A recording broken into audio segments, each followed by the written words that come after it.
দর্শক, আপনি কি জানেন ইসরায়েলের জন্মের শুরুতে এই ইসরায়েলকে ইরানই সর্বপ্রথম স্বীকৃতি দিয়েছিল? একসময় ইরান আর ইসরায়েল ছিল ঘনিষ্ঠ মিত্র। পুরো মধ্যপ্রাচ্যের অন্যান্য দেশ যখন ইসরায়েলকে স্বীকৃতি দিতে নারাজ ছিল, তখন সর্বপ্রথম এই ইরানই ইসরায়েলকে স্বীকৃতি দিয়েছিল।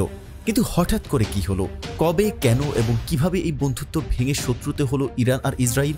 দর্শক, সে বিষয়ে বিস্তারিত জানাবো এই ভিডিওতে। এ বিষয়ে আপনাদের কোনো মতামত থাকলে জানতে ভুলবেন না।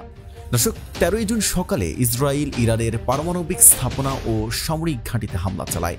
এতে পারমাণবিক বিজ্ঞানী ও ইসলামিক রেভলিউশনারি গার্ড কর্পসের উচ্চপদস্থ কর্মকর্তারা নিহত হন। তেহরান অভিযোগ করে সাধারণ মানুষও ক্ষতিগ্রস্ত হয়েছে। এই হামলা ইরান যুক্তরাষ্ট্র আলোচনা শুরুর আগে ঘটে, যেখানে ইরানের ইউরেনিয়াম সমৃদ্ধকরণ নিয়ে বিরোধ রয়েছে। সন্ধ্যায় ইরান ইসরায়েলের সামরিক স্থাপনায় ব্যালিস্টিক ক্ষেপণাস্ত্র নিক্ষেপ করে।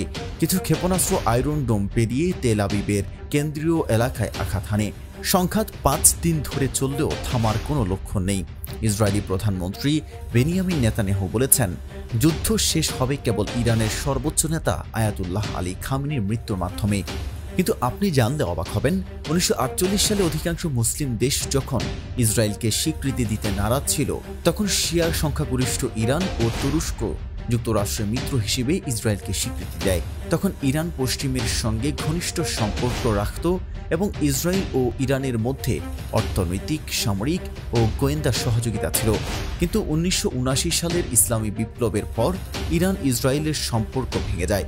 ইরান ইসরায়েলকে শত্রু ঘোষণা করে এবং হিজবুল্লাহ, হামাস হুতি গোষ্ঠীকে সমর্থন দেওয়া শুরু করে। এরপর থেকে দুই দেশের মধ্যে সংঘাত ও আক্রমণ অব্যাহত আছে।